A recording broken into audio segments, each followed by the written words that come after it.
Assalamualaikum warahmatullahi wabarakatuh. Kami dari kelompok 2 yang beranggotakan saya Diska Aulia dengan NIM akhir 14 dan rekan Saya Nurdia Uditiana dengan NIM akhir 003. Saya Sopirena Puruhita dengan NIM akhir 118. Saya Zulkarnia Lutfi Ramadanti dengan NIM akhir 137. Adanya pembuatan video ini yaitu untuk memenuhi tugas mata kuliah pengembangan pribadi profesi konselor. Dan juga adanya tujuan dari video ini yaitu untuk mengedukasi teman-teman semua terkait kualitas dan kompetensi konselor abad 21 dalam menjawab tantangan global dan juga multikultural. Semoga bermanfaat dan selamat menyaksikan. Dalam konteks layanan bimbingan konseling, yakni Afrida tahun 2017 mengemukakan terdapat 3 komponen utama dalam tantangan yang harus dihadapi oleh konselor abad 21. Yang pertama yaitu tantangan yang muncul akibat perubahan besar pada abad 21 itu sendiri. Nah, jadi perkembangan yang sangat cepat dapat menimbulkan kebingungan bagi individu yang tidak siap, dan juga hal ini dapat mempengaruhi perkembangan pribadi, sosial, akademik, dan juga karir mereka. Nah, oleh karena itu, konselor sekolah berperan penting untuk membantu peserta didik memahami perubahan tersebut, mempersiapkan diri, dan juga mampu beradaptasi. Nah, yang selanjutnya yang kedua yaitu tantangan terkait dampak negatif era global, yaitu meskipun abad 21 ini membawa kemajuan teknologi dan juga persaingan yang tinggi, namun menimbulkan berbagai masalah baru. Konselor dituntut untuk memberikan layanan secara responsif dan preventif agar peserta didik tidak terlena dampak negatif tersebut, serta layanan kuratif bagi mereka yang sudah terpengaruh. Selanjutnya yang ketiga atau yang terakhir, tantangan pemenuhan kompetensi abad 21. Abad ini menuntut banyaknya keterampilan untuk dapat hidup, belajar, bekerja, dan juga meraih keberhasilan. Nah, konselor harus mampu merancang kurikulum bimbingan yang membantu peserta didik untuk mengembangkan kompetensi dan juga benar-benar sesuai dengan kebutuhan mereka. Tugas ini harus dilakukan melalui kerjasama dengan berbagai pihak dari sekolah.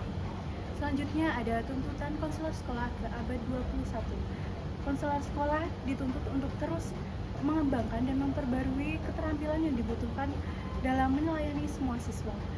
Mereka juga harus menjelajahi berbagai inovasi dalam pendidikan dan konseling, serta melakukan advokasi bagi diri dan programnya, melaksanakan program bimbingan yang komprehensif, serta berkolaborasi dengan pihak sekolah dan masyarakat.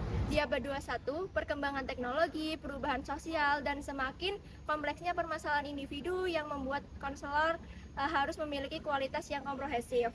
Konselor tidak lagi hanya memberikan layanan secara tradisional, tetapi konselor juga harus mampu mengintegrasikan teknologi, memahami keragaman budaya, serta menunjukkan profesional dan kematangan kepribadian. Pada abad 21, konselor dituntut untuk memiliki 4 kompetensi utama agar dapat menjalankan perannya secara optimal, yaitu yang pertama, kompetensi profesional.